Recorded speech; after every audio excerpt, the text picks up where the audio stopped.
ونحن نريد من نتدارس هذه الأدلة.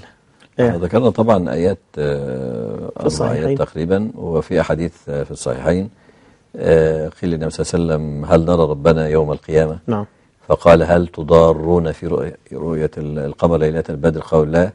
قال: هل تضارون في رؤية الشمس ليس دونها سحاب؟ قال لا. قال: فإنكم ترونه كذلك. نعم. طبعا كلمة تضارون في رواية هل تضمون أو لا تضارون أو لا تضمون، ولذلك فإنكم ترونه كذلك. كلمة كذلك تدل على إن تشبيه الرؤية بالرؤية وليس المرئي بالمرئي، لأن قد يظن بعض الناس إن احنا بنقول إن ربنا زي القمر، لأن ده في مدح لله عز وجل. فنقول إن أي مخلوق تقول له أنت زي القمر هيفرح. يعني حاجة ممكن تقول النبي صلى الله عليه وسلم زي القمر. أي نعم. يعني لو قلت لك أنت زي القمر يا شيخ محمد هتفرح طبعا.